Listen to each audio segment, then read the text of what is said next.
Sí, les pido que pongan pantalla completa porque este es un texto. Ver y pantalla completa. Pero bueno, arranco.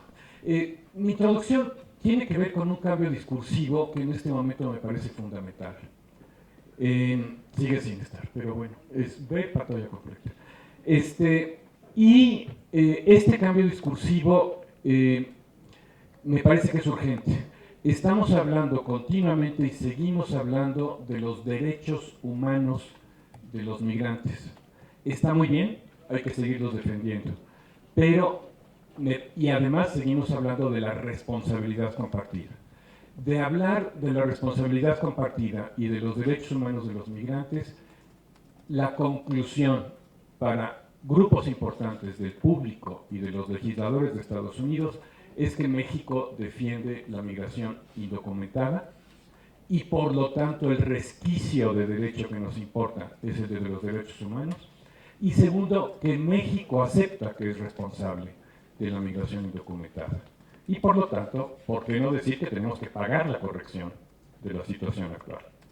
En otras palabras, no podemos seguir permitiendo esa lectura de los intereses del gobierno de México. Y me parece que tenemos que cambiar a una postura muy clara que diga que lo que queremos de aquí en adelante es legalidad total y absoluta. Y esa legalidad nos conviene a nosotros de manera clarísima porque un trabajador documentado, como dijo Silvia y dijeron otros ponentes, es un trabajador con todos sus derechos reconocidos y por lo tanto un trabajador que no provoca los problemas que esta situación ha provocado. La migración indocumentada fue creada por Estados Unidos, claramente, por una política que buscaba emplear más fuerza de trabajo que la que el Congreso permitía, y la responsabilidad única y exclusiva de la situación a la que se ha llegado es de esa política, no del gobierno mexicano. Por lo tanto, sugiero enfatizar mucho menos la responsabilidad compartida, sí defender los derechos humanos, pero decir la situación a la que hemos llegado no es una situación que se haya creado desde México, ni México tiene por qué pagar nada para corregirla. Segundo, empecemos a ver qué sucede. Los programas mexicanos sociales sí importan. Los hogares que tienen oportunidades y seguro popular son hogares que tienden a recibir más migrantes de retorno. Estos programas sociales, sí, ¿por qué sirven? Porque le dan una pequeña, modesta base de seguridad a esos hogares y por lo tanto son hogares a los cuales conviene volver, donde la situación no es terrible. Por lo tanto, ahora lo que hay que hacer es usar esas políticas y programas sociales para efectivamente también darles una base de seguridad a los migrantes que estén regresando por cualquier razón.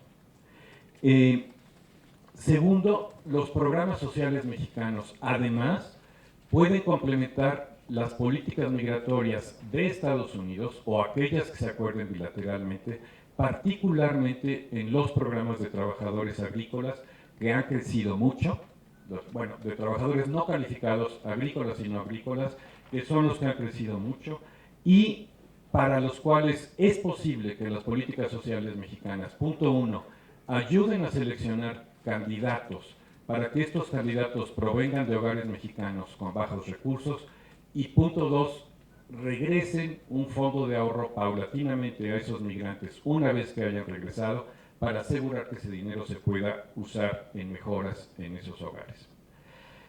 Los fondos de ahorro, siempre y cuando haya un consejo social que los vigile, también son importantes. Puede haber fondos de ahorro uno por uno para los ahorros de los migrantes cuando regresan. Naturalmente lo que es importante aquí es que otras personas que hayan trabajado en México y hayan constituido fondos de ahorro también tengan acceso a estos. Es decir, no pueden ser discriminatorios, pero sí funcionan y nunca hemos tenido grandes fondos de ahorro, ni siquiera los de los primeros 5 años del programa Bracero. En las deportaciones mismas, ¿qué ha sucedido en los últimos años? Y no hablo del día de ayer, no he estado en la frontera en estos últimos mes y medio, hablo de la situación que se ha construido durante los últimos 10 años. Lo que ha sucedido es que el contacto gobierno federal, en el punto de las deportaciones se ha perdido. Y que pasamos de 1997, en que había un memorándum de entendimiento entre los dos gobiernos federales para el contacto y la repatriación, a una situación en 2005 y en adelante, en donde lo que rige son memorandos de entendimiento locales de autoridades que no tienen nada que ver con el proceso de deportación. Y estos memorandos de entendimientos locales no están haciendo que se regule la transferencia de población deportada o repatriada de Estados Unidos a México. Tenemos que volver a traer a los dos gobiernos al punto de deportación únicamente en las horas y los lugares en donde sea autorizado. No aceptar grupos que se sueltan del otro lado del puente y después se atraviesan. Esto por muchísimas razones es vital e importantísimo. La mayor parte de los migrantes removidos, repatriados y deportados traen sus documentos de deportación. Estos documentos de deportación son extremadamente importantes para ellos y para el gobierno mexicano. Muchas veces, sin embargo, cuando los sueltan del otro lado del puente y atraviesan solos, tiran los papeles, por vergüenza, por estigma, por lo que sea. En esos papeles, entre otras cosas, está la posibilidad de que ellos reclamen la reposesión, la recuperación de sus bienes, de sus cuentas de ahorro, sus coches, sus viviendas, lo que sea. Y es un proceso que tiene que iniciarse, según me dicen las ONGs de la frontera, en 48 horas. Si tiran los papeles y esos papeles no llegan a las ONGs y al gobierno mexicano, el proceso simplemente no se realiza y la pérdida de bienes de esta población, que ya es muy grande, continúa. También los migrantes deportados y en proceso de deportación tienen el derecho de nombrar a un tutor o guardián alternativo en Estados Unidos. Durante el inicio de las deportaciones masivas de 2005 a 2010, más de 46,000 menores, hijos de mexicanos, en el área de Chicago fueron puestos en el sistema de foster care. En otras palabras, a nivel nacional debe haber sido mucho más grande. Esto es absurdo desde el punto de vista del costo para las políticas en Estados Unidos, pero absurdo y destructivo también desde el punto de vista del interés superior del menor. En otras palabras, esos menores están mucho mejor con la tía documentada en Estados Unidos o con su madre de regreso en México que en el sistema foster care. Sin embargo, los trámites son largos, deberían iniciarse antes de la deportación y por lo tanto normalmente no se hacen. Después de 2010 se matizó esto y ya se ha permitido mayor facilidad para que los padres se mantengan unidos a sus hijos. Pero un nuevo cambio de política puede hacer que se regrese a la situación de 2010. Entonces es muy importante enfatizar que este derecho que reconoce la Ley de Migración de Estados Unidos les sea garantizado a quienes sean deportados. Los migrantes indocumentados fueron despojados de sus ahorros, voy avanzando, sí, en el 6, muy bien, de sus ahorros para el retiro en el año 2000 por acta de Congreso de ese país.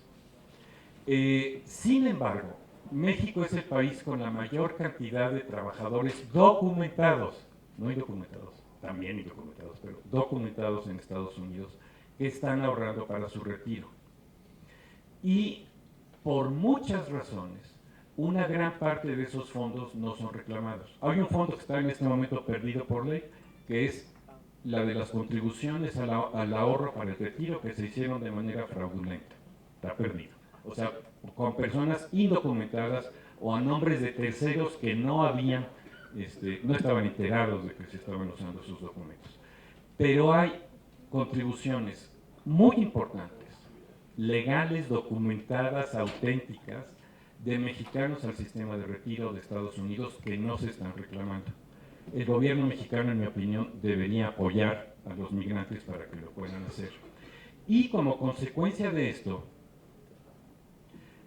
existe firmado en el año 2002-2003, por esta gracia que tuvimos de que había buena relación y entendimiento entre Fox y Bush, un acuerdo ejecutivo para la totalización de las contribuciones a las pensiones.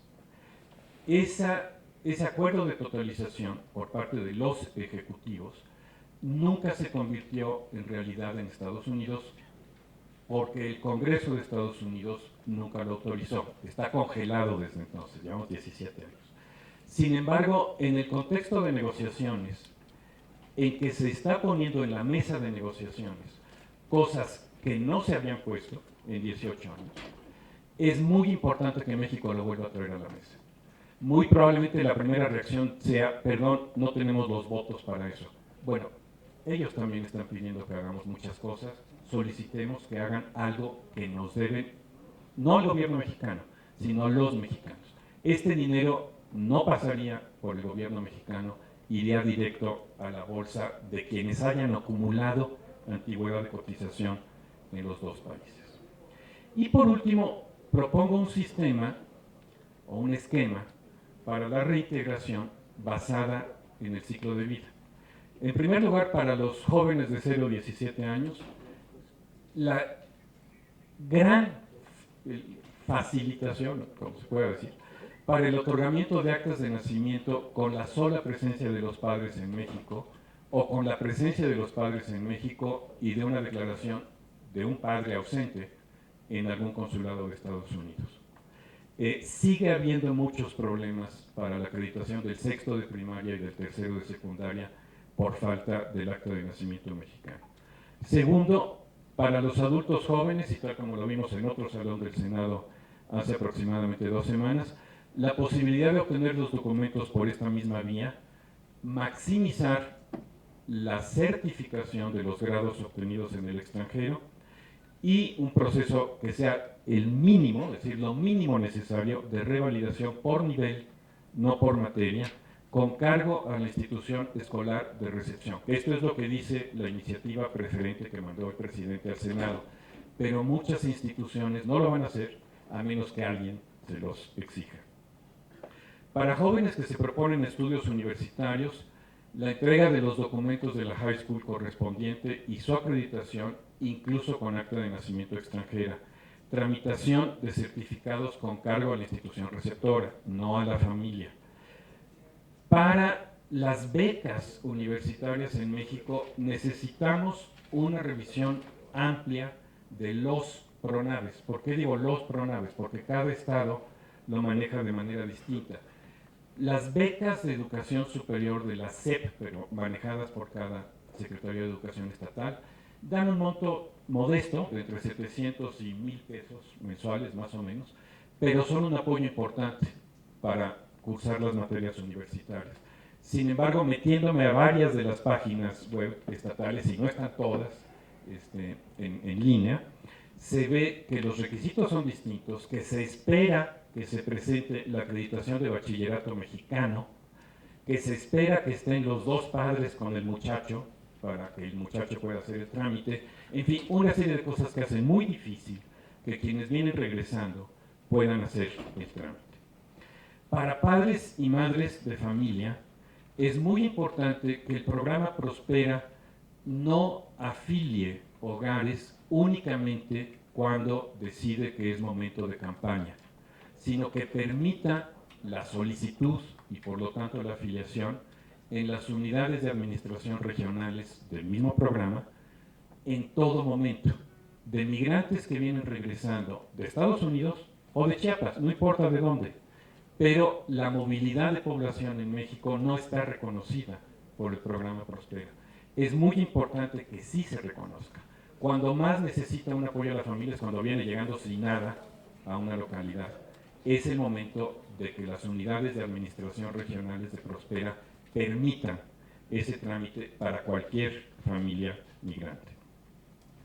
Y Sistema Nacional de Empleo. Efectivamente, el programa Todos Somos Mexicanos, si se puede llamar programa porque es una colección de acciones que realmente nunca se han armonizado, necesita ser revitalizado. Seguimos teniendo, me decían industriales en el fin de semana, seguimos teniendo demanda de trabajadores calificados con ciertas habilidades en empresas manufactureras mexicanas y con puestos que no se llenan. Por otra parte, seguimos teniendo esto, es decir, trabajadores que reciben el boleto a Oaxaca, porque son de Oaxaca, cuando en el Estado de México, o en el DF, o en Jalisco, o en Nuevo León, podrían tener un empleo de 6,000, 7,000 pesos mensuales como trabajadores calificados. Pero si no tienen la información, no se van a ir allí. Y van a regresar a Oaxaca, donde harán algo que hacían hace 30 años, pero ganarán poco o nada. Entonces, revitalización del Sistema Nacional de Empleo.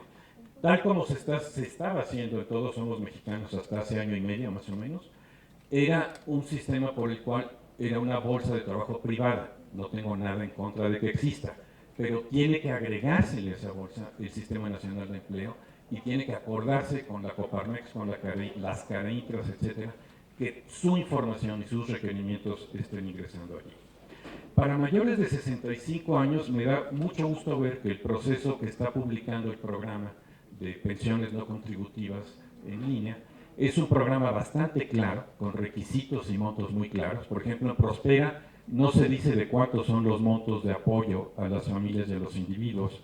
En el programa de 65 y más sí se dice, eso está muy bien. Sin embargo, no queda nada claro en línea que los documentos que se están pidiendo sean unos y otros o unos u otros. Es decir, que uno baste para demostrar la identidad y no que tengan que presentarse 3, 4 o 5. Yo lo único que pediría en ese programa es que se aclare eso y que obviamente sea la menor cantidad de documentos fehacientes la que se necesite.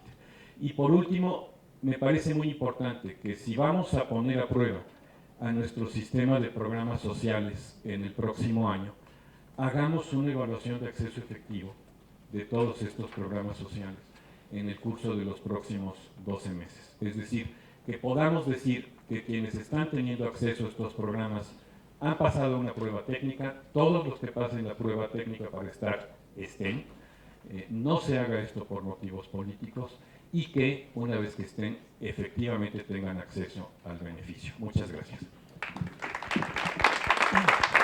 Muchas gracias.